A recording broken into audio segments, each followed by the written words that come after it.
साधु मन का मान त्यागो। काम क्रोध संगत दुर्जन की तांते ऐनस भागो।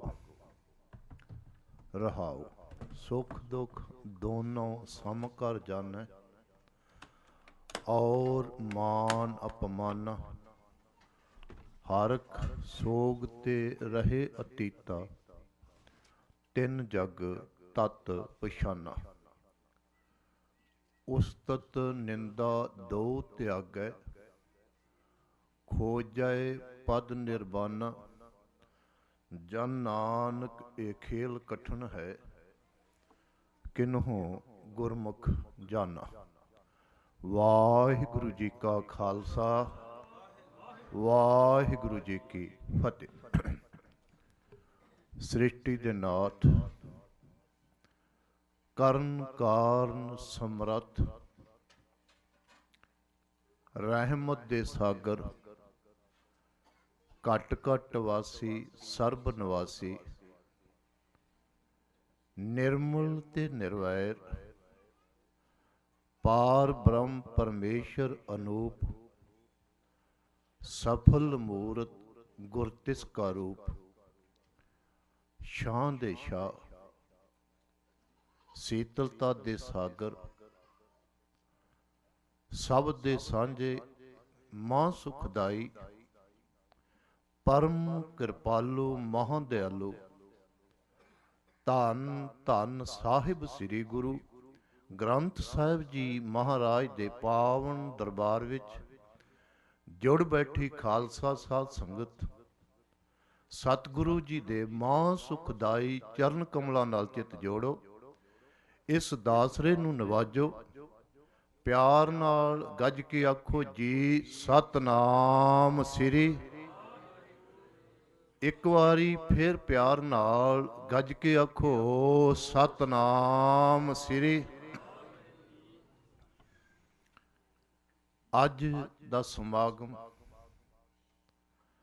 ਬਾਬਾ ਰਤਨ ਸਿੰਘ ਜੀ ਨੂੰ ਸ਼ਰਧਾਂਜਲੀ ਵਜੋਂ ਅਸੀਂ ਕਰ ਰਹੇ ਹਾਂ। ਜਿਹੜਾ ਸ਼ਬਦ ਅਸੀਂ ਪੜ੍ਹਿਆ ਹੈ, ਇਹਦੇ ਵਿੱਚ ਮੇਰੇ ਸਾਹਿਬ ਨੇ ਖੇਲ ਕਠਨ ਦੀ ਗੱਲ ਕੀਤੀ ਹੈ। ਗੁਰੂ ਕੇ ਪਿਆਰਿਓ, ਇਸ ਗੱਲ ਦਾ ਖਿਆਲ ਰੱਖਣਾ, ਔਖੇ ਕੰਮ ਨੂੰ ਕੋਈ ਮਰਦ ਗੰਮੜਾ ਹੀ ਹੱਥ ਪਾਉਂਦਾ, ਸੌਖੇ ਕੰਮ ਨੂੰ ਹਰ ਬੰਦਾ ਭਜਦਾ ਹੈ। ਮਨੁੱਖੀ ਫਿਤਰਤ ਇਹ ਹੈ ਕੰਮ ਸੌਖਾ ਹੋਵੇ ਤੇ ਇਵਜ਼ਾਨਾ ਬਹੁਤ ਜ਼ਿਆਦਾ ਮਿਲੇ। ਕੋਈ ਮਰਦ ਗੰਮੜਾ ਹੁੰਦਾ ਜਿਹੜਾ ਕਠਨ ਖੇਲ ਖੇਲਦਾ ਹੈ, ਪਰ ਇਹ ਜਿਸ ਖੇਲ ਦੀ ਗੱਲ ਮੇਰੇ ਸ਼ਹਿਨਸ਼ਾਹ ਸਤਿਗੁਰੂ ਨੇ ਕੀਤੀ ਹੈ, ਇੱਕ ਵੱਖਰੀ ਕਿਸਮ ਦਾ ਖੇਲ ਹੈ। ਇਸ ਖੇਲ ਦੇ ਸੰਬੰਧ ਵਿੱਚ ਵਿਚਾਰ ਸ਼ੁਰੂ ਕਰੀਏ। ਤੁਸੀਂ ਹੁਣੇ ਵੀਰ ਇਕਬਾਲ ਸਿੰਘ ਤੋਂ ਸ਼ਬਦ ਸੁਣੇ। ਖੀਰਲਾ ਸ਼ਬਦ ਉਹਨਾਂ ਪੜ੍ਹਿਆ, ਹਰ ਜਨ ਐਸਾ ਚਾਹੀ ਹੈ ਜੈਸਾ ਹਰ ਹੀ ਹੋਏ। ਹਰੀ ਦਾ ਪਿਆਰਾ ਕਿਹੋ ਜਿਹਾ ਚਾਹੀਦਾ ਹੈ, ਭਗਤ ਕਬੀਰ ਜੀ ਨੇ ਉਹਦੀ ਪਰਿਭਾਸ਼ਾ ਸਾਨੂੰ ਦੱਸੀ। ਭਗਤ ਕਬੀਰ ਜੀ ਦੇ ਮਨ ਵਿੱਚ ਖਿਆਲ ਆਇਆ ਕਿ ਜੋ ਰੱਬ ਦਾ ਪਿਆਰਾ ਹੈ, ਉਹ ਇਸ ਤਰ੍ਹਾਂ ਦਾ ਚਾਹੀਦਾ ਹੈ ਜਿਸ ਤਰ੍ਹਾਂ ਦਾ ਰਸਤੇ ਦਾ ਰੋੜਾ ਹੁੰਦਾ। ਇਸ ਤਰ੍ਹਾਂ ਦਾ ਤੂੰ ਬਣ ਜਾ, ਫਿਰ ਰੱਬ ਤੈਨੂੰ ਪ੍ਰਵਾਨ ਕਰ ਲਵੇਗਾ। ਕਬੀਰ ਰੋੜਾ ਹੋਏ ਰੋ ਬਾਟ ਕਾ, ਤਜ ਮਨ ਕਾ ਅਭਿਮਾਨ। ਹਰ ਜਨ ਐਸਾ ਚਾਹੀਏ, ਤਾਹੇ ਮਿਲੇ ਭਗਵਾਨ। ਜਿਸ ਵੇਲੇ ਭਗਤ ਕਬੀਰ ਜੀ ਮਹਾਰਾਜ ਨੇ ਹਿਰਦੇ ਵਿੱਚ ਇਹ ਖਿਆਲ ਕੀਤਾ ਤੇ ਅਚਨਚੇਤ ਉਹਨਾਂ ਨੂੰ ਰਸਤੇ ਤੇ ਤੁਰਨਾ ਪੈ ਗਿਆ। ਜਿਸ ਵੇਲੇ ਰਸਤੇ ਤੇ ਤੁਰੇ ਨੇ ਤੇ ਰਸਤੇ ਦੇ ਵਿੱਚ ਇੱਕ ਰੋੜਾ ਪਿਆ ਹੋਇਆ ਸੀ। ਉਸ ਰੋੜੇ ਦੀ ਠੋਕਰ ਭਗਤ ਜੀ ਦੇ ਚਰਨ ਵੱਜੀ। ਜਿਸ ਵੇਲੇ ਚਰਨ ਵੱਜੀ ਹੈ ਤੇ ਜ਼ਖਮ ਹੋ ਗਿਆ ਛੋਟਾ ਜਿਹਾ। ਅਸੀਂ ਜਾਣਦੇ ਹਾਂ ਜਿਸ ਵੇਲੇ ਅਚਨਚੇਤ ਕੋਈ ਸਰੀਰ ਤੇ ਜ਼ਖਮ ਹੁੰਦਾ ਹੈ ਤੇ ਕਿੰਨਾ ਦੁੱਖ ਹੁੰਦਾ। ਭਗਤ ਕਬੀਰ ਜੀ ਕਹਿਣ ਲੱਗੇ, ਮਨਾ ਤੂੰ ਤਾਂ ਐਸਾ ਬਣਨਾ ਲੋਚਦਾ ਸੀ ਕਿ ਰੋੜੇ ਵਰਗਾ ਬਣ ਜਾ ਤੇ ਭਗਵਾਨ ਮਿਲ ਜਾਵੇਗਾ। ਪਰ ਰੋੜਾ ਜਿਹੜਾ ਹੈ ਉਹ ਤਾਂ ਕਿਸੇ ਨੂੰ ਦੁੱਖ ਪਹੁੰਚਾ ਸਕਦਾ ਹੈ। ਜੇ ਰੋੜਾ ਮੇਰੇ ਪੈਰ ਨੂੰ ਵੱਜਾ, ਮੇਰਾ ਪੈਰ ਜ਼ਖਮੀ ਹੋ ਗਿਆ, ਮੇਰਾ ਮਨ ਦੁਖੀ ਹੋਇਆ। ਜੇ ਤੂੰ ਰੋੜੇ ਵਰਗਾ ਬਣਿਆ ਤੇ ਫਿਰ ਤਾਂ ਕਿਸੇ ਨੂੰ ਦੁੱਖ ਦੇਵੇਂਗਾ ਹੀ ਹਰ ਹਾਲਤ ਵਿੱਚ। ਤੇ ਜਿਹੜਾ ਕਿਸੇ ਨੂੰ ਦੁਖੀ ਕਰਦਾ ਰੱਬ ਉਹਨੂੰ ਮਿਲਦਾ ਨਹੀਂ। ਕਹਿਣ ਲੱਗੇ ਨਹੀਂ, ਐਸਾ ਨਹੀਂ। ਕਬੀਰ ਰੋੜਾ ਹੁਆ ਤੋ ਕਿਆ ਪਿਆ, ਜੋ ਪੰਥੀ ਕੋ ਦੁੱਖ ਦੇ। ਹਰ ਜਨ ਐਸਾ ਚਾਹੀਏ ਜਿਉ ਧਰਨੀ ਮੈਂ ਖੇ। ਕਹਿਣ ਲੱਗੇ ਨਹੀਂ, ਹਰੀ ਦਾ ਜਨ ਇਹੋ ਜਿਹਾ ਚਾਹੀਦਾ ਜਿਸ ਤਰ੍ਹਾਂ ਦੀ ਮਿੱਟੀ ਹੁੰਦੀ ਹੈ, ਬਰੀਕ ਮਿੱਟੀ। ਬਈ ਕਿਸੇ ਦੇ ਪੈਰ ਨੂੰ ਵੱਜ ਜਾਊਗੀ, ਦੁੱਖ ਤਾਂ ਨਾ ਦਊਗੀ। ਹੋਇਆ ਕੀ, ਭਗਤ ਕਬੀਰ ਜੀ ਮਾਰਗ ਤੇ ਅੱਗੇ ਚੱਲ ਰਹੇ ਸਨ। ਜਿਸ ਤਰ੍ਹਾਂ ਤੁਸੀਂ ਦੇਖਦੇ ਹੋ ਬੜੀ ਤੇਜ਼ ਹਵਾ ਚੱਲਦੀ ਹੈ। ਤੇਜ਼ ਹਵਾ ਚੱਲਣ ਲੱਗ ਪਈ। ਜਿਸ ਵੇਲੇ ਤੇਜ਼ ਹਵਾ ਚੱਲੀ, ਹੁਣ ਰੋੜਾ ਤਾਂ ਨਹੀਂ ਉੱਡਦਾ ਹਵਾ ਦੇ ਵਿੱਚ। ਬਰੀਕ ਮਿੱਟੀ ਉੱਡੀ ਹੈ ਤੇ ਭਗਤ ਜੀ ਦੀਆਂ ਅੱਖਾਂ ਵਿੱਚ ਪੈ ਗਈ। ਸਾਰੇ ਤਨ ਤੇ ਮਿੱਟੀ ਪੈ ਗਈ, ਕੱਪੜੇ ਮਿੱਟੀ ਨਾਲ ਭਰ ਗਏ। ਜਿਸ ਵੇਲੇ ਅੱਖਾਂ ਵਿੱਚ ਮਿੱਟੀ ਪਈ, ਅੱਖਾਂ ਦੁਖਣ ਲੱਗ ਪਈਆਂ। ਭਗਤ ਜੀ ਕਹਿਣ ਲੱਗੇ, ਮੈਂ ਤਾਂ ਇਹ ਸੋਚਿਆ ਸੀ ਕਿ ਮਿੱਟੀ ਵਰਗਾ ਬਣ ਜਾਵਾਂ ਤੇ ਹਰੀ ਨੂੰ ਮਿਲ ਜਾਵਾਂਗਾ, ਪਰ ਮਿੱਟੀ ਵੀ ਤਾਂ ਕਿਸੇ ਨੂੰ ਦੁਖੀ ਕਰ ਸਕਦੀ ਹੈ। ਜੇ ਤੂੰ ਮਿੱਟੀ ਵਰਗਾ ਬਣਿਆ ਤੇ ਆਹਰ ਕਿਸੇ ਨੂੰ ਦੁਖੀ ਕਰੇਗਾ। ਮਿੱਟੀ ਵਰਗਾ ਨਹੀਂ ਬਣਨਾ। ਕਿਹੋ ਜਿਹਾ ਬਣਨਾ? ਕਹਿਣ ਲੱਗੇ ਪਾਣੀ ਵਰਗਾ ਬਣਨਾ ਚਾਹੀਦਾ। ਪਾਣੀ ਮਿੱਟੀ ਉਤਾਰ ਦਿੰਦਾ। ਕਿੰਨੇ ਵੀ ਤਨ ਤੇ ਮਿੱਟੀ ਪਈ ਹੋਵੇ, ਤੁਸੀਂ ਪਾਣੀ ਤਨ ਤੇ ਪਾਓ, ਮਿੱਟੀ ਸਾਰੀ ਦੀ ਸਾਰੀ ਉਤਰ ਜਾਂਦੀ ਹੈ। ਕਹਿੰਦੇ ਨੇ ਭਗਤ ਕਬੀਰ ਜੀ, ਕਬੀਰ ਖੇ ਹੋਈ ਤੋ ਕਿਆ ਪਿਆ, ਜੋ ਉੱਡ ਲਾਗੇ ਅੰਗ। ਹਾਰ ਜਨ ਐਸਾ ਚਾਹੀਏ ਜਿਉ ਪਾਣੀ ਸਰਬੰ। ਕਹਿਣ ਲੱਗੇ ਪਾਣੀ ਦਾ ਸੁਭਾਅ ਕਿੰਨਾ ਚੰਗਾ। ਭਈ ਲੱਗੀ ਹੋਵੇ ਤਨ ਤੇ ਮਿੱਟੀ, ਭਰੀਆ ਹੱਥ ਪੈਰ ਤਨ ਖੇ, ਪਾਣੀ ਧੋਤਾ, ਭਰੀਆ ਹੱਥ ਪੈਰ ਤਨ ਦੇ, ਪਾਣੀ ਧੋਤਾ ਉਤਰ ਸੋ ਖੇ। ਕੱਪੜੇ ਸਾਫ਼ ਕਰ ਦਿੰਦਾ ਹੈ ਪਾਣੀ। ਕਿੰਨਾ ਕੰਮ ਪਾਣੀ ਕਰਦਾ। ਕਹਿੰਦੇ ਪਾਣੀ ਵਰਗਾ ਬਣਨਾ ਚਾਹੀਦਾ। ਜਿਸ ਵੇਲੇ ਘਰ ਪਹੁੰਚੇ ਨੇ, ਧੰਨ ਮਾਤਾ ਲੋਈ ਜੀ ਨੇ ਦਾਲ ਰੱਖਣ ਵਾਸਤੇ ਪਾਣੀ ਉਬਲਣਾ ਰੱਖਿਆ ਹੋਇਆ ਸੀ। ਭਗਤ ਜੀ ਮਾਤਾ ਲੋਈ ਜੀ ਦੇ ਲਾਗੇ ਚੌਂਕੇ 'ਚ ਹੀ ਬੈਠ ਕੇ, ਜਿਸ ਵੇਲੇ ਪਾਣੀ ਉਬਲ ਰਿਹਾ ਸੀ ਨਾ, ਉਬਲਦੇ ਪਾਣੀ ਦੀ ਇੱਕ ਛਿੱਟ ਭਗਤ ਜੀ ਦੇ ਹੱਥ ਤੇ ਪੈ ਗਈ। ਹੱਥ ਜਲਾ ਕੇ ਰੱਖ ਦਿੱਤਾ। ਜਿਸ ਵੇਲੇ ਹੱਥ ਜਲਿਆ, ਭਗਤ ਜੀ ਕਹਿਣ ਲੱਗੇ ਹੱਦ ਹੋ ਗਈ। ਭਈ ਮੈਂ ਤਾਂ ਇਹ ਸੋਚਿਆ ਸੀ ਪਾਣੀ ਵਰਗੇ ਹੋ ਜਾਈਏ ਤੇ ਚੰਗਾ, ਭਈ ਹਰੀ ਮਿਲ ਜਾਵੇਗਾ। ਪਰ ਇਹ ਤਾਂ ਗੱਲ ਨਹੀਂ ਬਣੀ। ਜਿਹੜਾ ਪਾਣੀ ਮੇਰਾ ਹੱਥ ਜਲਾ ਸਕਦਾ ਹੈ, ਪਤਾ ਨਹੀਂ ਕਿੰਨੇ ਲੋਕਾਂ ਨੂੰ ਦੁਖੀ ਕਰ ਸਕਦਾ। ਹੁਣ ਉਬਲਿਆ ਪਾਣੀ ਜਿੰਨਾ ਲੋਕਾਂ ਤੇ ਪੈ ਜਾਵੇ, ਉਹਨਾਂ ਦੇ ਸਰੀਰ ਨੂੰ ਛਾਲੋ ਛਾਲੀ ਕਰਦੇ। ਤੇ ਕਦੀ ਤੁਸੀਂ ਇਹ ਵੀ ਦੇਖਣਾ, ਜਦੋਂ ਪਾਣੀ ਜੰਮ ਜਾਂਦਾ ਹੈ, ਓਨਾ ਹੀ ਖਤਰਨਾਕ ਹੈ ਜਿੰਨਾ ਰੋੜਾ।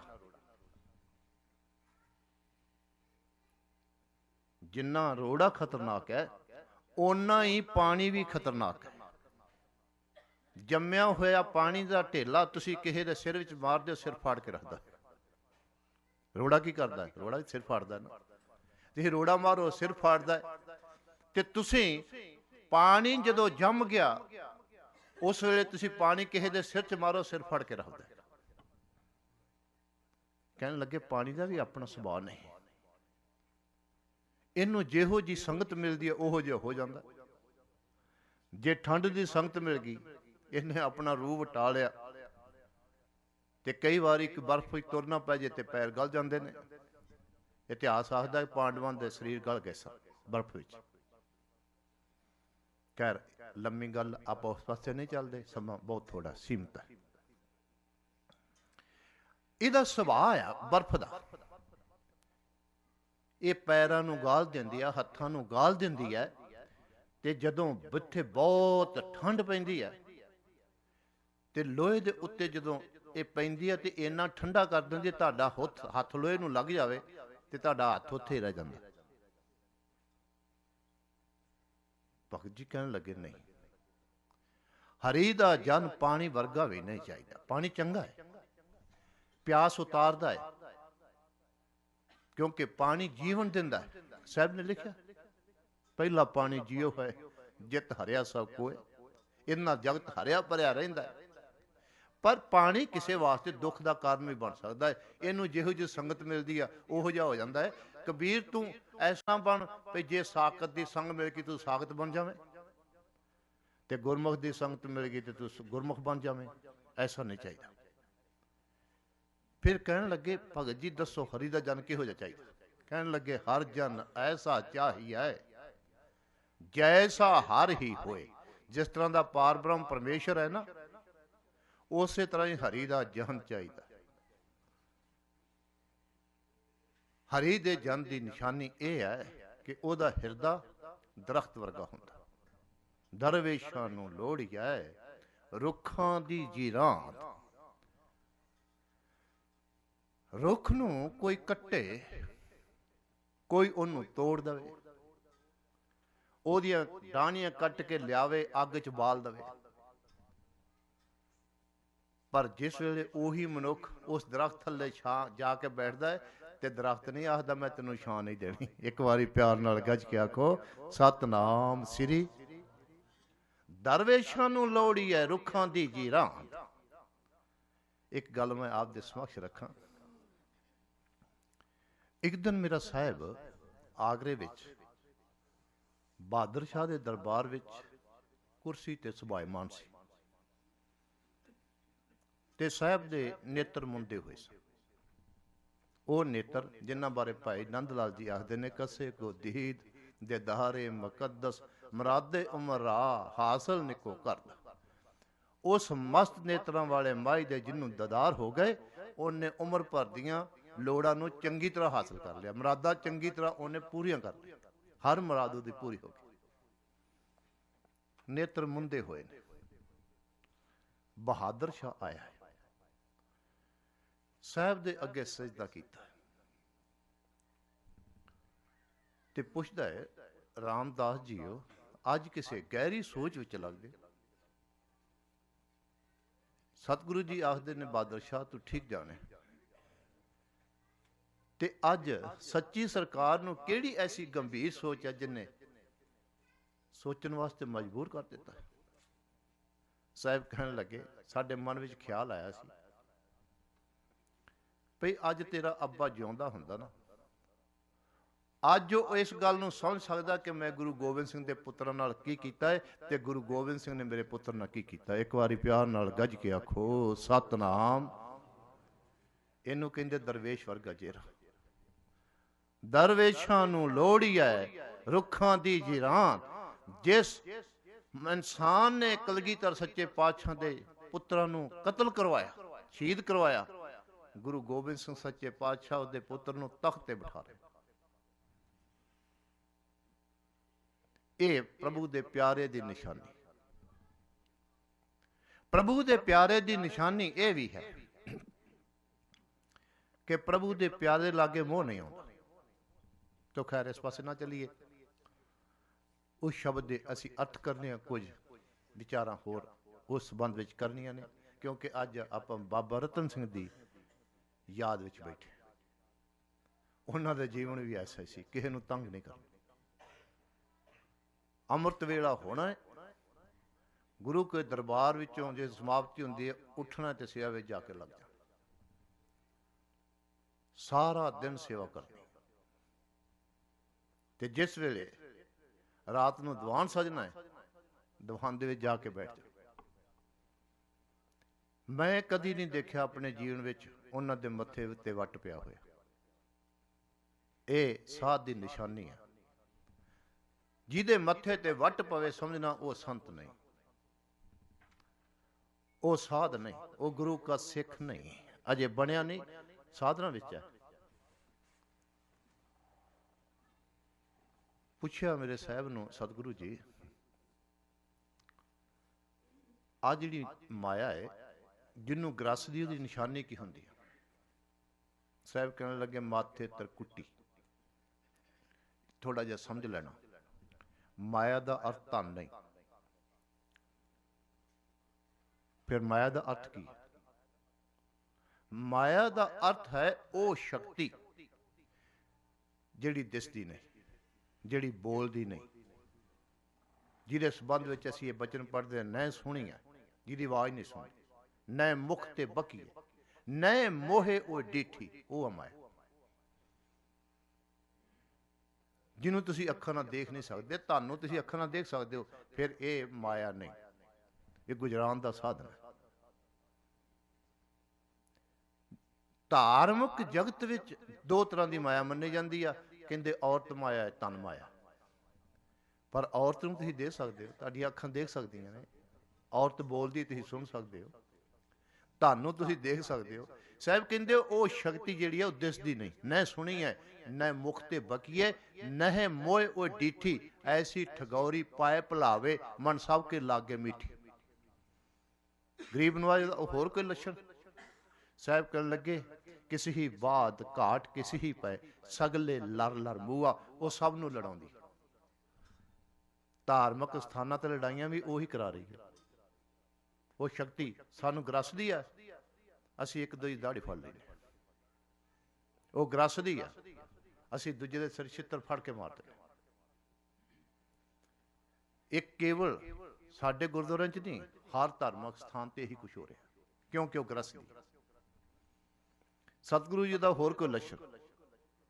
ਸਾਹਿਬ ਕਹਿਣ ਲੱਗੇ ਉਹਦਾ ਲੱਛਣ ਇਹ ਹੈ, ਮੁਖ ਮੀਠੀ ਖਾਈ ਕੌਰਾਏ। ਉਹ ਮੁਖ ਦੀ ਬੜੀ ਮਿੱਠੀ ਹੈ, ਭਾਵ ਜਿਹੜੀ ਚੀਜ਼ ਸਾਨੂੰ ਬੜੀ ਚੰਗੀ ਲੱਗਦੀ ਤੇ ਅਸੀਂ ਉਹਨੂੰ ਪਾਉਣ ਵਾਸਤੇ ਯਤਨਸ਼ੀਲ ਹੋ ਜਾਂਦੇ ਹਾਂ। ਜਦੋਂ ਮਿਲ ਜਾਵੇ ਉਹਦਾ ਸਵਾਦ ਕੌੜਾ ਹੋਵੇ, ਸਾਹਿਬ ਕਹਿੰਦੇ ਉਹ ਮਾਇਆ। ਮੁਖ ਮੀਠੀ ਖਾਈ ਕੌਰਾਏ, ਜਿਹਦਾ ਸਵਾਦ ਕੌੜਾ, ਉਹ ਮਾਇਆ। ਇਹ ਮਾਇਆ ਜਿਤ ਹਰ ਵਿਸਰੇ, ਜਿਹੜਾ ਹਰੀ ਨੂੰ ਭੁਲਾ ਦੇਵੇ, ਕੋਈ ਵੀ ਉਹ ਸੰਸਾਰ ਦਾ ਪਦਾਰਥ ਆ, ਉਹ ਮਾਇਆ। ਇੱਕ ਵਾਰੀ ਪਿਆਰ ਨਾਲ ਗੱਜ ਕੇ ਆਖੋ, ਸਤਨਾਮ ਸ੍ਰੀ। ਗੁਰਸਿੱਖ ਪਿਆਰੇ ਆਖਦੇ ਨੇ ਸਾਹਿਬਾ, ਜਿਹਨੂੰ ਉਹਨੇ ਗ੍ਰਸਿਆ ਉਹਦਾ ਲੱਛਣ ਕੀ ਹੈ? ਸਾਹਿਬ ਕਹਿਣ ਲੱਗੇ ਮਾਥੇ ਤਰਕੁੱਟੀ।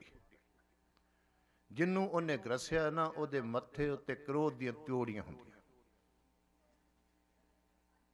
ਮਾਥੇ ਤਰਕੁੱਟੀ ਦ੍ਰਿਸ਼ਟ ਕਰੂਰ, ਉਹਦੀਆਂ ਅੱਖਾਂ ਵਿੱਚ ਕ੍ਰੋਧ ਦੀ ਲਾਲੀ ਹੁੰਦੀ।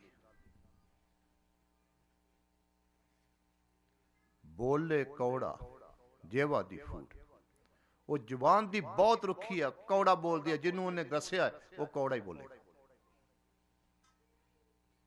ਸਦਾ ਭੁੱਖੀ ਫਿਰ ਜਾਣੇ ਦੂਰ, ਉਹ ਕਦੀ ਰੱਜਦੀ ਨਹੀਂ। ਜਿਹਨੂੰ ਉਹਨੇ ਗ੍ਰਸਿਆ ਮਨੁੱਖ ਕਦੀ ਵੀ ਰੱਜਦਾ ਨਹੀਂ। ਸੈਸ ਖੱਟੇ ਲੱਖ ਕੋਟ ਧਾਵੇ, ਤ੍ਰਿਪਤ ਨ ਆਵੇ, ਮਾਇਆ ਪਾਛੇ ਪਾਵੇ। ਦਿਨ ਰਾਤ ਭੱਜਾ ਫਿਰੇਗਾ, ਜਿਉਂ ਕੂਕਰ ਹਰਕਾਇਆ, ਧਾਵੇ ਦਹਿ ਦਿਸ ਜਾਏ, ਲੋਭੀ ਜੰਤ ਨ ਜਾਣਈ, ਭਖ ਭਖ ਸਭ ਖਾਏ। ਮੇਰਾ ਕਹਿਣ ਨੂੰ ਤਾਂ ਬਹੁਤ ਕੁਝ ਜੀ ਕਰਦਾ ਹੈ, ਪਰ ਅੱਗੇ ਸਮਾਂ ਨਹੀਂ ਮੈਨੂੰ ਇਜਾਜ਼ਤ ਦੇ ਰਿਹਾ। ਘੜੀ ਸਾਹਮਣੇ ਕਹਿੰਦੀ ਸਿਰਫ 15 ਮਿੰਟ ਤੇਰੇ ਕੋਲ ਰਹਿ ਗਏ ਤੇ ਆਪਾਂ ਉਹ ਸ਼ਬਦ ਉਚਾਰਨਾ। ਆਓ, ਕਠਨ ਖੇਲ ਜਿਹੜਾ ਗੁਰੂ ਤੇਗ ਬਹਾਦਰ ਸਾਹਿਬ ਜੀ ਨੇ ਬਿਆਨ ਕੀਤਾ, ਉਹ ਕਿਹੜਾ ਹੈ? ਸਾਹਿਬ ਕਹਿੰਦੇ ਨੇ ਉਹਦਾ ਪਹਿਲਾ ਅੰਗ ਹੈ ਮਨ ਦੇ ਮਾਣ ਨੂੰ ਤਿਆਗਣਾ। ਸਾਹਿਬ ਕਹਿੰਦੇ ਕਠਨ ਖੇਲ ਆ। ਤੁਸੀਂ ਧਨ ਛੱਡ ਸਕਦੇ ਹੋ, ਤੁਸੀਂ ਘਰ ਵੀ ਛੱਡ ਸਕਦੇ ਹੋ, ਤੁਸੀਂ ਪਰਿਵਾਰ ਛੱਡ ਸਕਦੇ ਹੋ, ਪਰੰਤੂ ਤੁਸੀਂ ਮਾਨ ਨਹੀਂ ਛੱਡ ਸਕਦੇ।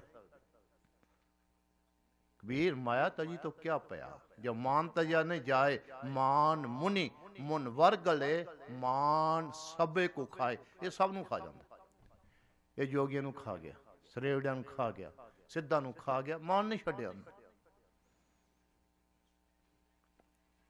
ਸਾਹਿਬ ਆਖਦੇ ਨੇ ਸਭ ਤੋਂ ਔਖਾ ਜਿਹੜਾ ਕਠਿਨ ਖੇਲ ਹੈ ਉਹਦਾ ਪਹਿਲਾ ਅੰਗ ਇਹ ਹੈ ਕਿ ਮਾਣ ਨੂੰ ਤਿਆਗਣਾ। ਇਹਦੀ ਵਿਆਖਿਆ ਨਹੀਂ ਕਰ ਸਕਦੇ ਆਪਾਂ ਕਿਉਂਕਿ ਸਮਾਂ ਨਹੀਂ। ਦੂਜਾ ਇਹਦਾ ਅੰਗ ਹੈ ਕਾਮ ਕ੍ਰੋਧ ਸੰਗਤ ਦੁਰਜਨ ਕੀ ਤਾਂ ਤੇ ਐਨ ਸੁਭਾਗੂ। ਖੇਡ ਦਾ ਇਹ ਹੈ ਕਿ ਕਾਮ ਤੇ ਕ੍ਰੋਧ ਤੋਂ ਦੂਰ ਰਹਿਣਾ, ਧਿਆਨ ਦੇਣਾ। ਮਾਣ ਨੂੰ ਤਿਆਗਣ ਵਾਸਤੇ ਕਿਹਾ ਕਿਉਂਕਿ ਮਾਣ ਦੀ ਕੋਈ ਜ਼ਰੂਰਤ ਹੀ ਨਹੀਂ ਗੀ, ਜ਼ਿੰਦਗੀ ਵਿੱਚ ਕੋਈ ਜ਼ਰੂਰਤ ਨਹੀਂ। ਕਾਮ ਤੇ ਕ੍ਰੋਧ ਨੂੰ ਤਿਆਗਣ ਵਾਸਤੇ ਨਹੀਂ ਕਿਹਾ, ਉਹਨੂੰ ਸੰਜਮ ਵਿੱਚ ਰੱਖਣ ਵਾਸਤੇ ਕਿਹਾ। ਕਿਉਂਕਿ ਜਗਤ ਦਾ ਸੰਬੰਧ ਕਾਮ ਨਾਲ ਹੈ। ਬਹੁਤ ਸ਼ਾਸਤਰਾਂ ਦਾ ਪ੍ਰਚਾਰ ਹੋਇਆ, ਲੋਕ ਗ੍ਰਸਥ ਛੱਡ ਗਏ ਤੇ ਜਿਹੜੇ ਸਿਆਣੇ ਬੰਦੇ ਫਿਰ ਉਹਨਾਂ ਨੂੰ ਫਿਕਰ ਬਣ ਗਿਆ ਕੀ ਬਣੇਗਾ, ਸੰਸਾਰ ਅੱਗੇ ਕਿੱਦਾਂ ਚੱਲੇਗਾ। ਸਾਹਿਬ ਕਹਿੰਦੇ ਨੇ ਇਹ ਪਦਾਰਥ ਹੈ ਕਾਮ, ਚਾਰ ਪਦਾਰਥਾਂ ਵਿੱਚੋਂ ਇੱਕ ਪਦਾਰਥ ਹੈ ਧਰਮ ਅਰਥ ਕਾਮ ਮੋਰਖ। ਪਰ ਇੱਕ ਗੱਲ ਦਾ ਖਿਆਲ ਰੱਖਣਾ, ਹਰ ਪਦਾਰਥ ਖਾਣ ਲੱਗਿਆ ਧਿਆਨ ਰੱਖੀ ਕਿਤੇ ਇੰਨਾ ਨਾ ਖਾ ਲਵੇਂ ਕਿ ਉਹ ਤੇਰੇ ਜਿਸਮ ਨੂੰ ਖਰਾਬ ਕਰ ਦੇਵੇ, ਰੋਗੀ ਕਰ ਦੇਵੇ। ਕਾਮ ਦਾ ਤਿਆਗ ਬਿਲਕੁਲ ਨਹੀਂ ਕਰਨਾ, ਬਿਲਕੁਲ ਨਹੀਂ ਕਰਨਾ, ਪਰ ਇਹਨੂੰ ਸੰਜਮ ਵਿੱਚ ਰੱਖਣਾ। ਪੁੱਛਿਆ ਮਹਾਰਾਜ ਇਹਨੂੰ ਸੰਜਮ ਵਿੱਚ ਕਿਉਂ ਰੱਖਣਾ ਕਾਮ ਤੇ ਕ੍ਰੋਧ ਨੂੰ? ਸਾਹਿਬ ਕਹਿਣ ਲੱਗੇ ਇਹ ਖੋਟੇ ਸੁਭਾਅ ਦੇ ਨੇ। ਕਾਮ ਕ੍ਰੋਧ ਸੰਗਤ ਦੁਰਜਨ ਕੀ, ਦੁਰਜਨ ਤੋਂ ਭਾਵ ਖੋਟੇ ਸੁਭਾਅ। ਮਹਾਰਾਜ ਇਹ ਕੀ ਕਰਦੇ ਨੇ ਸਾਨੂੰ ਦੱਸ ਦਿਓ। ਕਹਿਣ ਲੱਗੇ ਕਾਮ ਕ੍ਰੋਧ ਕਾਇਆ ਕੋ ਗੱਲ ਜਿਉਂ ਕੰਚਨ ਸੁਹਾਗਾ ਢਾਲੇ। ਜਿਹੜਾ ਇਹਨਾਂ ਨਾਲ ਪਿਆਰ ਕਰਦਾ ਨਾ ਬਹੁਤਾ, ਸੰਜਮ ਨਹੀਂ ਰੱਖਦਾ, ਇਹਨਾਂ ਦੇ ਅਧੀਨ ਹੋ ਜਾਂਦਾ ਹੈ, ਉਹਦੀ ਕਾਇਆ ਨੂੰ ਇਹ ਗਾਲ ਦਿੰਦੇ। ਇਸ ਵਾਸਤੇ ਸੁਚੇਤ ਰਹਿਣਾ, ਦਿਨੇ ਰਾਤ ਇਹਨਾਂ ਤੋਂ ਦੂਰ ਰਹਿਣਾ। ਕਾਮ ਕ੍ਰੋਧ ਸੰਗਤ ਦੁਰਜਨ ਕੀ ਤਾਂ ਤੇ ਐਨ ਸੁਭਾਗੂ।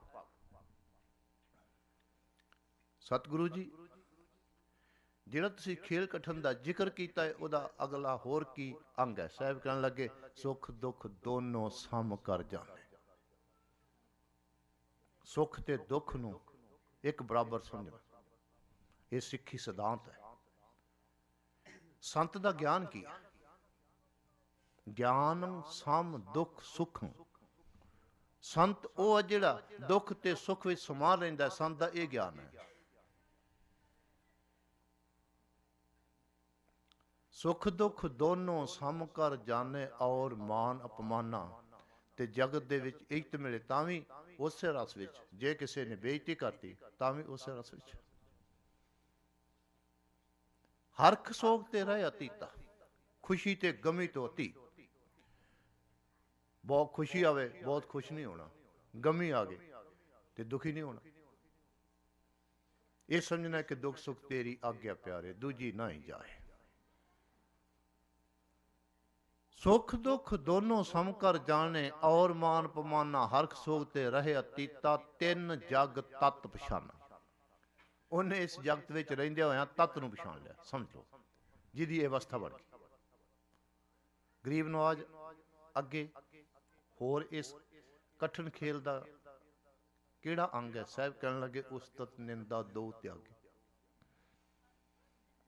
ਉਸਤਤ ਦਾ ਅਰਥ ਹੁੰਦਾ ਕਿਸੇ ਦੀ ਖੁਸ਼ਾਮਦ ਕਰਨੀ ਤੇ ਨਿੰਦਾ ਦਾ ਅਰਥ ਹੁੰਦਾ ਕਿਸੇ ਨਾਲ ਵੈਰ ਕਰਨਾ। ਇੱਕ ਮੈਂ ਬੇਨਤੀ ਕਰ ਦੇਵਾਂ, ਕਿਸੇ ਦੇ ਗੁਨਾਹ ਨੂੰ, ਕਿਸੇ ਦੇ ਪੋਲ ਨੂੰ ਖੋਲ ਦੇਣਾ ਇਹ ਨਿੰਦਾ ਨਹੀਂ। ਜੇ ਇਹਨੂੰ ਆਪਾਂ ਨਿੰਦਾ ਕਹਿ ਦਈਏ ਵੀ ਕੋਈ ਕਿਸੇ ਨੂੰ ਲੁੱਟ ਰਿਹਾ ਹੈ, ਕੋਈ ਕਿਸੇ ਦੇ ਕੱਪੜੇ ਪਾੜ ਰਿਹਾ, ਕੋਈ ਐਸਾ ਕੰਮ ਕਰਦਾ ਹੈ ਜਿਹੜਾ ਨਾ ਯੋਗ ਹੈ, ਤੇ ਆਪਾਂ ਦੂਜੇ ਨੂੰ ਨਾ ਦਸੀਏ ਤੇ ਸਾਹਿਬ ਕਹਿੰਦੇ ਨੇ ਤਾਂ ਗੁਨਾਹ ਹੈ। ਜੇ ਆਪਾਂ ਐਸੇ ਪੁਰਸ਼ ਨੂੰ ਕਹਿ ਦਿਓ ਨਿੰਦਕ ਹੈ, ਤੇ ਮੈਂ ਬੇਨਤੀ ਕਰਾਂਗਾ ਫਿਰ ਗੁਰੂ ਨਾਨਕ ਸਾਹਿਬ ਵਰਗਾ ਨਿੰਦਕ ਨਹੀਂ ਮਿਲ ਸਕਦਾ। ਪਰ ਗੁਰੂ ਨਾਨਕ ਸਾਹਿਬ ਨਿੰਦਕ ਨਹੀਂ। ਹੁਣ ਤੁਸੀਂ ਦੇਖੋ, ਤਿੰਨ ਪੁਰਸ਼ ਨੇ, ਤਿੰਨੇ ਹੀ ਧਾਰਮਿਕ, ਤੇ ਸਾਹਿਬ ਆਖਦੇ ਨੇ ਕਾਦੀ ਕੂੜ ਬੋਲ ਮਲ ਖਾਏ, ਬ੍ਰਾਹਮਣ ਨਹਾਵੇ ਜੀਆਂ ਘਾਏ, ਜੋਗੀ ਜੁਗਤ ਨਾ ਜਾਣੇ ਅੰਧ, ਤਿੰਨੇ ਉਜਾੜੇ ਕਾ ਬੰਦ। ਇਹ ਤਿੰਨੇ ਉਜਾੜੇ ਦਾ ਬੰਦਾ ਬੰਨਾ ਤੇ ਕੀ ਇਹ ਨਿੰਦਾ ਨਹੀਂ? ਨਹੀਂ, ਨਿੰਦਾ ਨਹੀਂ। ਇਹ ਉਹਨਾਂ ਦਾ ਜੋ ਕਰਮ ਸੀ ਜਗਤ ਦੇ ਸਾਹਮਣੇ ਰੱਖ ਦਿੱਤਾ। ਐ ਲੋਕੋ ਹੁਸ਼ਿਆਰ ਹੋ ਜਾਓ, ਮਤ ਲੁੱਟੇ ਜਾਓ। ਕਾਦੀ ਦਾ ਕਰਮ ਕੀ ਸੀ? ਕਾਦੀ ਕੂੜ ਬੋਲ ਮਲ ਖਾਏ, ਬ੍ਰਾਹਮਣ ਨਹਾਵੇ ਜੀਆਂ ਕਾਏ। ਕਾਦੀ ਕੀ ਕਰਦਾ ਹੈ? ਵੱਡੀ ਲੈ ਕੇ ਹੱਕ ਗਵਾਏ, ਜੇ ਕੋ ਆਖੇ ਤਾਂ ਪੜ੍ਹ ਸੁਣਾਏ। ਧਾਰਮਿਕ ਆਗੂ ਦਾ ਇੱਕ ਕਿਰਦਾਰ ਸੀ, ਇਹ ਕਿਰਦਾਰ ਗੁਰੂ ਨਾਨਕ ਸਾਹਿਬ ਨੂੰ ਚੰਗਾ ਨਹੀਂ ਲੱਗਦਾ। ਤੇ ਐ ਸਿੱਖਾ ਕਿਤੇ ਐਸੇ ਤੇਰਾ ਕਿਰਦਾਰ ਵੀ ਨਾ ਬਣ ਜਾਵੇ, ਇਹ ਗੁਰੂ ਨਾਨਕ ਸਾਹਿਬ ਨੂੰ ਨਹੀਂ ਚੰਗਾ ਲੱਗਦਾ। ਬ੍ਰਾਹਮਣ ਨਹਾਵੇ ਜੀਆਂ ਕਾਏ, ਬ੍ਰਾਹਮਣ ਜੀਵਾਂ ਦਾ ਘਾਤ ਕਰ ਰਿਹਾ, ਤੀਰਥਾਂ ਤੇ ਨਹਾ ਰਿਹਾ। ਕੀ ਕਰਦਾ? ਗੱਲ ਸਾਡੇ ਤੈ ਤੈ ਧੋਤੀਆਂ ਤੇਰੇ ਪੈਨ ਤੱਗ, ਗਲੀ ਜਿਨ੍ਹਾਂ ਜਪਮਾਲੀਆਂ ਲੋਟੇ ਹੱਥ ਨਪੱਗ। ਉਹ ਹਰ ਕੇ ਸੰਤ ਨਾ ਆਖੀਏ, ਬਨਾਰਸ ਕੇ ਠੱਗ। ਬਨਾਰਸੀ ਠੱਗ ਨੇ। ਮਨੁੱਖਤਾ ਦਾ ਭਲਾ ਤਾਂ ਕਰਦੇ ਨਹੀਂ। ਪੰਡਤ ਤਾਂ ਉਹ ਆ, ਪੰਡਤ ਸੋ ਜੋ ਤਿਆਂ ਗੁਣਾ ਕੀ ਪੰਡ ਉਤਾਰੇ, ਜਿਹੜਾ ਤਿੰਨਾਂ ਗੁਣਾਂ ਤੋਂ ਉੱਪਰ ਉੱਠੇ। ਪੰਡਤ ਤਾਂ ਉਹ ਆ। ਪੰਡਤ ਤਾਂ ਉਹ ਹੈ, ਪੰਡਤ ਸੋ ਜੋ ਮਨ ਪ੍ਰਬੁੱਧ ਹੈ, ਜਿਹੜਾ ਆਪਣੇ ਮਨ ਨੂੰ ਸਮਝਾਉਂਦਾ। ਇਹ ਉਹ ਪੰਡਤ ਨਹੀਂ ਜਿਹਨੇ ਮੱਥੇ ਤੇ ਤਿਲਕ ਲਾਇਆ, ਗਲ ਵਿੱਚ ਮਾਲਾ ਪਾਈ ਆ, ਜਾਂ ਉਹਨੇ ਧੋਤੀ ਵੱਡੀ 3 ਗਜ ਦੀ। ਸਾਹਿਬ ਕਹਿੰਦੇ ਉਹ ਪੰਡਤ ਨਹੀਂ ਗਾ। ਪੰਡਤ ਤਾਂ ਉਹ ਆ ਜਿਹੜਾ ਪਰਮੇਸ਼ਰ ਦੀ ਯਾਦ ਵਿੱਚ ਰਹੇ। ਬ੍ਰਾਹਮਣ ਸੋ ਜੋ ਬਿੰਦੇ ਬ੍ਰਹਮ, ਜਬ ਤਬ ਸੰਜਮ ਕਮਾਵੇ ਧਰਮ। ਨਿੰਦਾ ਦਾ ਅਰਥ ਹੈ ਕਿਸੇ ਨਾਲ ਵੈਰ ਕਰਨਾ। ਸਾਹਿਬ ਕਹਿੰਦੇ ਨੇ ਮੇਰੇ ਗੁਰਸਿੱਖਾ, ਇਹ ਕਠਿਨ ਖੇਲ ਹੈ ਵੀ ਕਿਸੇ ਦੀ ਖੁਸ਼ਾਮਦ ਨਹੀਂ ਕਰਨੀ। ਮਨੁੱਖ ਖੁਸ਼ਾਮਦੀ ਹੈ, ਜਿਹਦੇ ਕੋਲ ਕੋਈ ਲੋੜ ਹੋਵੇ ਉਹਦੀ ਖੁਸ਼ਾਮਦ ਕਰੇਗਾ। ਤੇ ਸੱਚ ਆ ਨਾ, ਜਿਹਦੇ ਨਾਲ ਲੱਗਦੀ ਹੋਵੇ, ਉਹਦੇ ਨਾਲ ਵੈਰ ਹੋਵੇ ਤੇ ਉਹਦੀ ਫਿਰ ਨਿੰਦਾ ਕਰੇਗਾ। ਭਾਵੇਂ ਉਹ ਕਿੰਨਾ ਵੀ ਚੰਗੇ ਗੁਣਾਂ ਦਾ ਮਾਲਕ ਹੋਵੇ, ਉਹਦੀ ਨਿੰਦਾ ਕਰੇਗਾ, ਉਹਦੇ ਗੁਣਾਂ ਨੂੰ ਨਜ਼ਰ ਅੰਦਾਜ਼ ਕਰ ਦੇਵੇਗਾ। ਇਹ ਮਨੁੱਖੀ ਸੁਭਾਅ ਹੈ। ਉਸਤਤ ਤੋਂ ਭਾਵ ਹੈ ਕਿਸੇ ਦੀ ਖੁਸ਼ਾਮਦ ਕਰਨੀ। ਸਾਹਿਬ ਕਹਿੰਦੇ ਕਿਸੇ ਦੀ ਖੁਸ਼ਾਮਦ ਨਾ ਕਰੀ, ਕਿਸੇ ਨਾਲ ਵੈਰ ਵੀ ਨਹੀਂ ਕਰਨਾ। ਮਹਾਰਾਜ ਮੈਂ ਕੀ ਕਰਾਂ? ਸਾਹਿਬ ਕਹਿਣ ਲੱਗੇ, ਹੋਏ ਛੋਡੋ ਕਪਟ ਹੋਏ ਨਿਰਵੈਰਾ, ਸੋ ਪ੍ਰਭ ਸੰਗ ਨਿਹਾਰੇ। ਤੂੰ ਇਹ ਰਹਿਤ ਬਣਾ, ਕਪਟ ਛੱਡ ਦੇ, ਵੈਰ ਤੋਂ ਰਹਿਤ ਹੋ ਜਾ, ਉਸ ਪ੍ਰਭੂ ਨੂੰ ਆਪਣੇ ਅੰਗ ਸੰਗ ਸਮਝ। ਇਹ ਹਰੀ ਦੇ ਜਨ ਦਾ ਕਰਮ ਹੈ। ਇੱਕ ਵਾਰੀ ਪਿਆਰ ਨਾਲ ਗੱਜ ਕੇ ਆਖੋ, ਸਤਨਾਮ ਸ੍ਰੀ।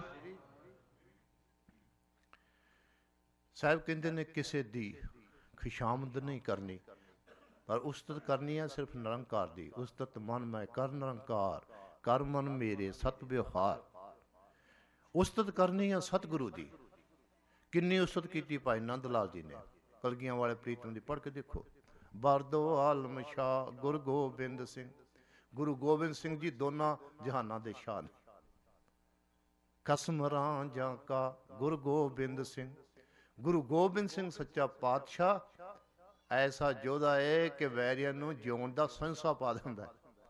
ਬਹੁਤਾ ਇਸ ਪਾਸੇ ਨਹੀਂ ਚੱਲਦੇ ਕਿਉਂਕਿ ਆਪਣੇ ਕੋਲ ਟਾਈਮ ਥੋੜਾ ਰਹਿ ਗਿਆ, 5 ਮਿੰਟ ਹੀ ਰਹਿ ਗਏ। ਉਸਤਤ ਨਿੰਦਾ ਦੋ ਤਿਆਗੈ, ਖੋਜੇ ਪਦ ਨਿਰਬਾਨਾ। ਸਾਹਿਬ ਕਹਿੰਦੇ ਨੇ ਨਿਰਬਾਨ ਪਦ ਨੂੰ ਖੋਜਣਾ। ਨਿਰਬਾਨ ਪਦ ਦਾ ਅਰਥ ਕੀ ਹੈ? ਪਰਮ ਪਦਵੀ। ਕਿ ਪਰਮ ਪਦਵੀ ਦੀ ਪ੍ਰਾਪਤੀ ਕਿਸ ਤਰ੍ਹਾਂ ਹੋ ਸਕਦੀ ਹੈ? ਗੁਰੂ ਗਿਆਨ ਦਿੰਦਾ ਕਿ ਪਰਮ ਪਦਵੀ ਕਿਸ ਤਰ੍ਹਾਂ ਪ੍ਰਾਪਤ ਹੁੰਦੀ ਹੈ। ਸਾਹਿਬ ਆਖਦੇ ਨੇ, ਅਜਹੂ ਕਛ ਬਿਗੜਿਓ ਨਹੀਂ, ਜੋ ਪ੍ਰਭ ਗੁਣ ਗਾਵੇ, ਕਹੋ ਨਾਨਕ ਤੇ ਭਜਨ ਤੇ ਨਿਰਭੈ ਪਦ ਪਾਵੇ।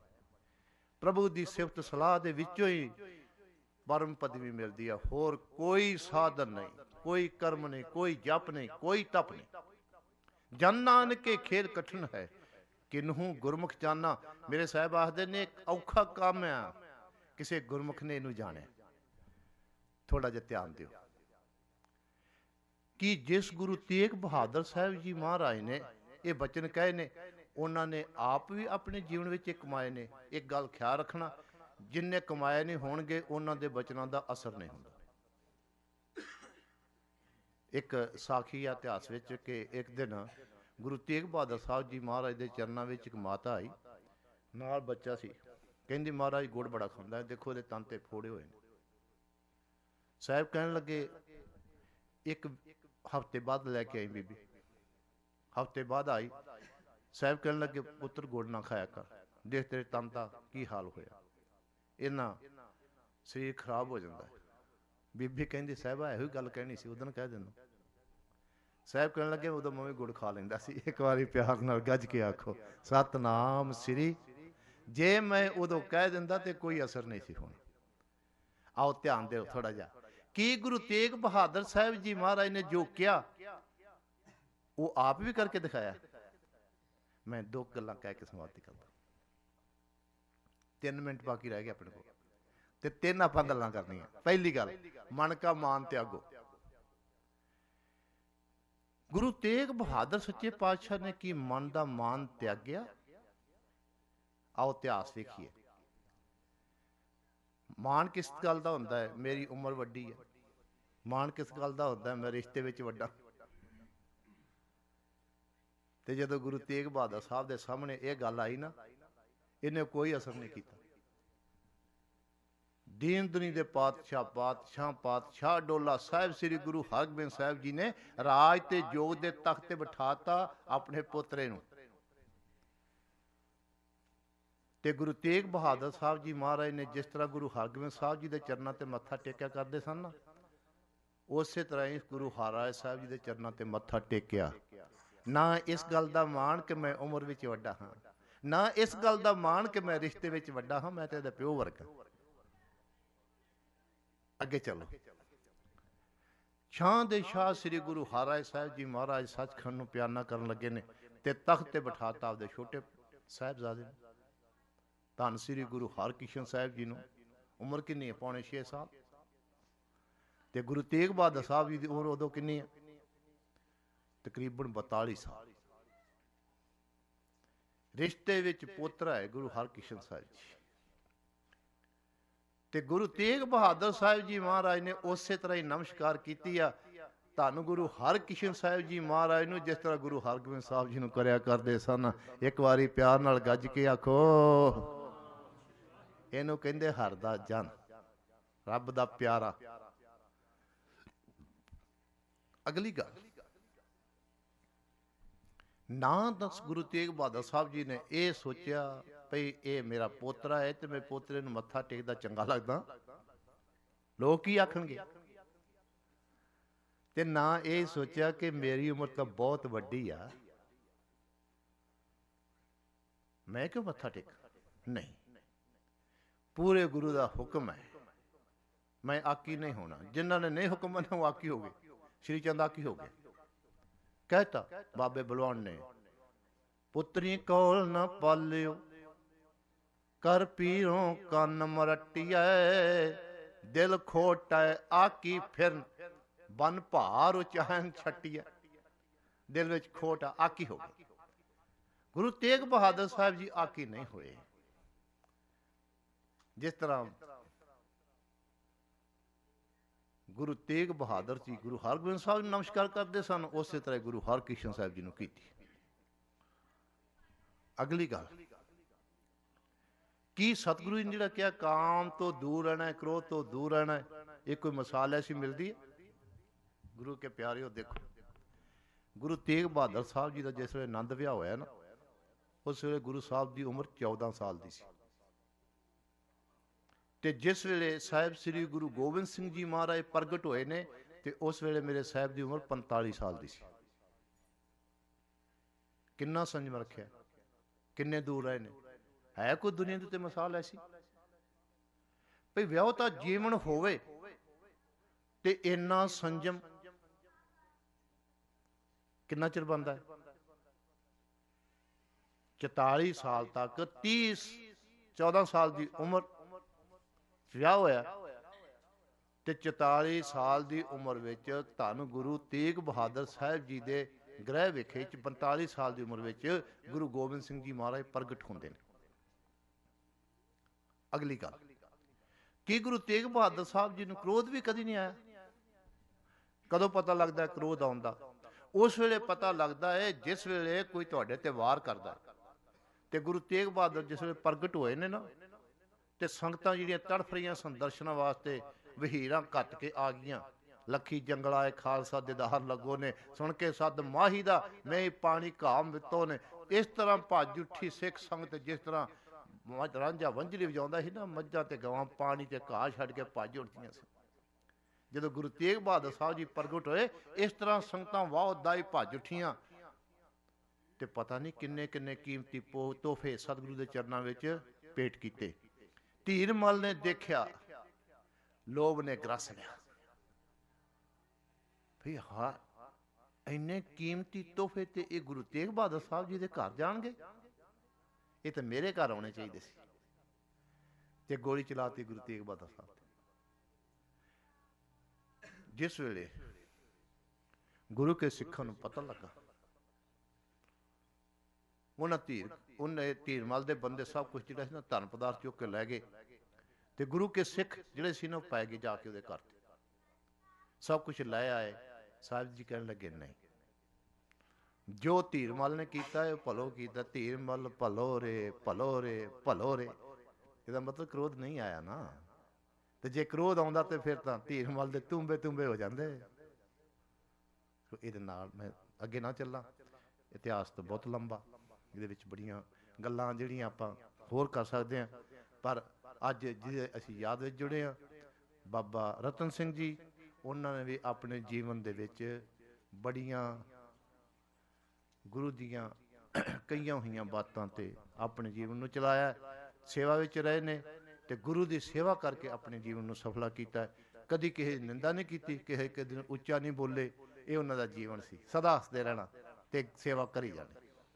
ਆਓ ਫਤਿਹ ਬੁਲਾਓ ਸਾਰੀਆਂ ਸੰਗਤਾਂ ਦਾ, ਸਤਿਗੁਰੂ ਜੀ ਦਾ, ਸਿੰਘ ਸਾਹਿਬ ਜੀ ਦਾ, ਜਿਨ੍ਹਾਂ ਨੇ ਬੇਨਤੀ ਕੀਤੀ ਤੇ ਕਹਿਣ ਲੱਗੇ ਆ ਜਾ ਭਾਈ ਆ ਜਾ, ਬੜੇ ਚਿਰਾਂ ਬਾਅਦ ਮਿਲੇ ਆ, ਇਕੱਠੇ ਬੈਠਾਂਗੇ ਤੇ ਗੱਲਬਾਤ ਕਰਾਂਗੇ। ਨਾਲੇ ਅਸੀਂ ਬੜੇ ਚਿਰਾਂ ਬਾਅਦ ਮਿਲੇ, ਪਹਿਲੋਂ ਸੰਤਾਂ ਕੋਲ ਮਿਲੇ, ਫਿਰ ਪੌਂਟਾ ਸਾਹਿਬ ਰਹੇ। ਉਸ ਤੋਂ ਬਾਅਦ ਬਾਬਾ ਜੀ ਕੈਨੇਡਾ ਆਏ ਸੀ, ਉੱਥੇ ਦਰਸ਼ਨ ਹੋਏ। ਉਸ ਤੋਂ ਬਾਅਦ ਇੱਥੇ ਆ ਕੇ ਹੋਏ। ਤਾਂ ਗੁਰੂ ਕੇ ਪਿਆਰਿਓ, ਮਹਾਂਪੁਰਖਾਂ ਦੀ ਇਹੀ ਨਿਸ਼ਾਨੀ ਹੁੰਦੀ ਹੈ ਕਿ ਉਹਨਾਂ ਦੇ ਵਿੱਚ ਇਹ ਗੱਲ ਜ਼ਿਆਦੀ ਅਹਿਮੀਅਤ ਰੱਖਦੀ ਆ ਕਿ ਕੋਈ ਗੁਰੂ ਕਾ ਸਿੱਖ ਆਵੇ ਤੇ ਉਹ ਨਾਲ ਬੈਠ ਕੇ ਇਹ ਆਖੀਏ ਆਓ ਆਓ ਜੀ ਤੂੰ ਆਓ ਹਮਾਰੇ ਹਰ ਜਸ ਸ਼ਰਵਣ ਸੁਨਾਵਣਾ, ਤੁਧ ਆਵਤ ਮੇਰਾ ਮਨ ਤਨ ਹਰਿਆ, ਹਰ ਜਸ ਤੂੰ ਸੰਗ ਗਾਵਣਾ। ਸਭ ਦਾ ਧੰਨਵਾਦ, ਸੰਗਤਾਂ ਦਾ, ਪ੍ਰਬੰਧਕ ਜਨਾਂ ਦਾ, ਬਾਬਾ ਜੋਗਿੰਦਰ ਸਿੰਘ ਜੀ ਦਾ, ਸਾਰਿਆਂ ਦਾ, ਗੁਰੂ ਕੇ ਗ੍ਰੰਥੀਆਂ ਦਾ, ਰਾਗੀ ਸਿੰਘਾਂ ਦਾ, ਸਭ ਦਾ ਧੰਨਵਾਦ। ਹੋਈ ਭੁੱਲ ਚੁੱਕ ਦੀ ਖਿਮਾ। ਵਾਹਿਗੁਰੂ ਜੀ ਕਾ ਖਾਲਸਾ, ਵਾਹਿਗੁਰੂ ਜੀ ਕੀ ਫਤਿਹ।